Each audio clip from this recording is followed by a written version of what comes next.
I'm here in Pensacola. As you see, we have some snow. There's ice on the cars. The sun's out, but it's really cold.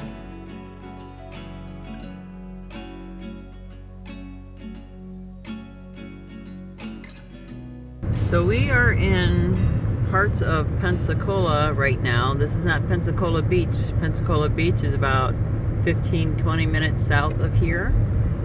And so is downtown Pensacola. So I'm just showing you a little bit of, I don't know if you want to call it suburbs of Pensacola, but today everything, well, I don't want to say everything's closed, just the, we were supposed to change our driver's license today because our address is different now. We were supposed to go to get our driver's license address changed, get that updated, but we got an email saying they canceled because they're closed because there was some ice, very, very little ice, but they were worried because I'm guessing maybe there isn't salt trucks here like there is back in Ohio up north, because back up north it takes an act of God to shut down anything. Blizzard, you know, or anything like that rarely shuts down anything. Here was very little ice and a little bit of snow, believe it or not, in the shade. We saw a little snow, but besides that, all the colleges also have closed. So I thought that was very interesting. The stores seem to be open. It's cold. What temperature is it, Rick? 33. It's 33 degrees now, but it did get much colder last night. Here's West Florida Hospital. I was looking on Google reviews for doctors, hospitals. Unfortunately, people don't post a lot of reviews when it comes to health, and I think it's important that you do leave reviews for your doctor, for your hospital, so other people know if it's a good place to go or not. Because when I'm looking around, I see 1 review, 2 reviews, so you're taking a guess if you're going to a good place or not. The reviews I do see are few, so I feel like it's not maybe fair to say if a place is good or not, but they weren't very good as far as the hospitals and doctors, and I'm sure there's good doctors and hospitals here. It's just that you had 2 reviews and those 2 people were not happy for some reason, then it looks really bad for that hospital or doctor. So if you have a good experience with your doctor, make sure you leave a review on Google Reviews, Yelp, and wherever else that you can think of. I know Google Reviews and Yelp are pretty huge. People always leave reviews for restaurants and stores and things like that, but I think hospitals and doctors are a little bit more important. So remember to leave a review somewhere on the internet, several places if you can. So as you can see, this is just, what road are we on, Rick? Davis Highway. We're on Davis Highway, and you can see what's here. It's just a lot of little stores, restaurants, businesses. Traffic here is not as bad as I noticed in Southwest Florida. People do have, not everyone because people come from different areas, but many people here have a really nice southern accent. I think it's pretty cool. I wonder sometimes if they notice I have a northern accent. I'm assuming so. Nobody ever says anything, so I'm not sure, but they are so friendly down here. That's one thing I will say. I haven't had enough time to experience the Panhandle or Pensacola to tell you enough about it. I know the people that we have seen so far and talked to are like super, super nice, very friendly. You feel at home. I also feel that the beaches are beautiful and that you don't have any problem parking. Of course, it's winter, and I did not realize that people don't come here for winter like they do in Southwest Florida. Southwest Florida gets really packed for winter because of the snowbirds, people from the north that come for just the winter. But I guess it gets busy here during the summer or even spring, summer, fall, and then most of those people go to Pensacola Beach. So I will share with you my experiences as we live here for the next year. That's the goal, 1 year. I'm not sure if it's going to be longer. Sure, I don't think it's going to be shorter, but that's all I know. 1 year at a time. This is where we are in our life. We've had some opportunities here, and that's why we're here. And we're gonna enjoy what it has to offer and try to explore. And we're gonna do that with you, as long as you're watching. So please make sure you do subscribe. Click on that notification bell so you know when a new video comes out. We're not quite settled in completely yet. We have some more boxes. As you know, if you've been watching for the past year, we got rid of a bunch of stuff when we left our house and we went on our travels for 6 months. And just recently we came to the Pensacola area, and we had our stuff in a storage container. It was with pack rats, and we unloaded everything, and we just have too much stuff. And this is why I say to all of you who want to move to Florida or anywhere else, no matter how little you think you have or how much you think you got rid of, it's not enough. If you want to keep it, that's fine. But the problem is, when moving, it costs money to move stuff. And when you're moving from a house and you're moving into an apartment, or say if you're coming to Florida, if you're moving into a house without a basement, most houses, at least in Southwest Florida, Southern Florida, there were not basements. I do not know much about Northern Florida, so I'm going to be learning and sharing with you.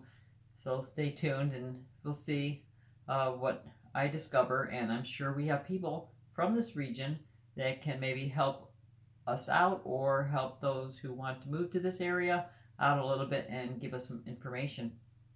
Information's pretty powerful. It really makes it a little easier when moving from one state to another. If you're older and you have things that are sentimental, you may want to give it to your kids, nieces, nephews, grandchildren. Start parting with your things, because you don't need it. You don't need all that stuff. Of course, some of us like to keep our some things, like Rick made those for me. I love my pictures of my family. I love my candles. I love my essential oils. I love my incense. So those are things I'm going to always be dragging around with me. And I'm sure all of you have things that you want to drag around with you as well. So figure out the least amount of things that you could drag with you, because it's just too much, especially clothing and knickknacks. What I did on some things, and I've said this in other videos, especially when we moved from Ohio, it was a 10-acre ranch with a huge pole barn. It was a lot of stuff. What I did, like my trophies, I took pictures of everything. Pictures of things that were sentimental, but I knew were too bulky and big, and there was nobody to give it to.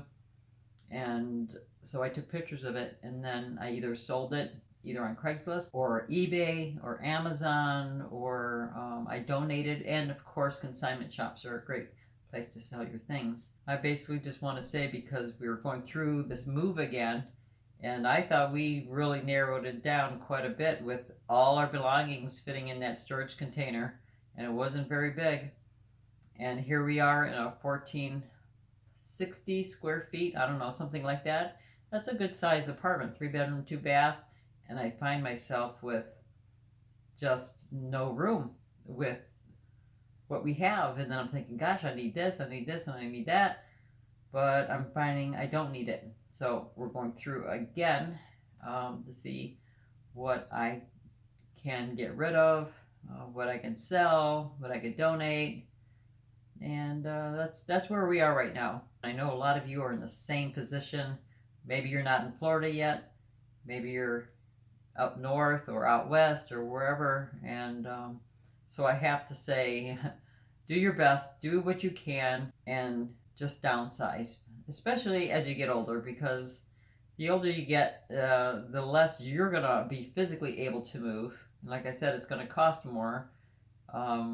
Even if you move the boxes into the storage container or a U-Haul, you still got to pay for that U-Haul and the bigger truck and the bigger pod, and then you need a bigger apartment or a bigger house to keep those things.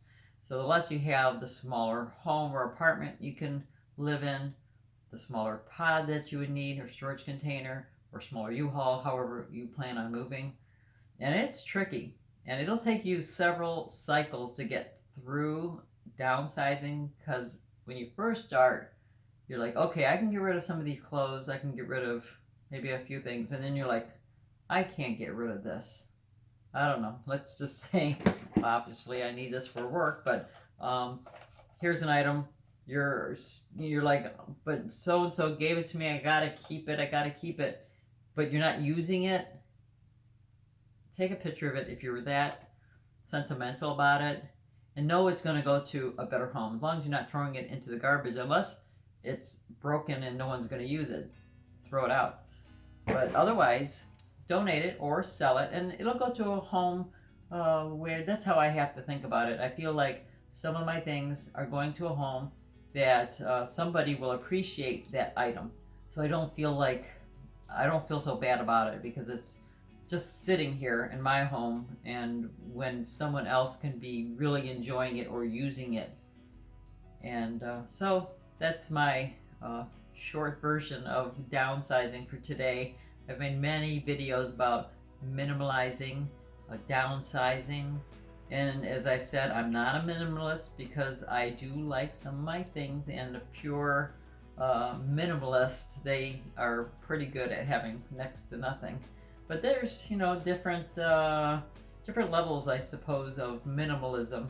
And I think you should find what's best for you, what makes you comfortable, what's good for you and your family, because just because one person is, a pure minimalist who doesn't have anything, maybe it's good for them, but it might not be good for you. You might really want your books and your artwork and whatever else you have.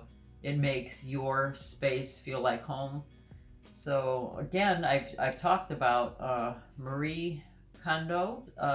She has a couple of books out called Spark Joy. One's called Spark Joy, and I think the other one is called something else.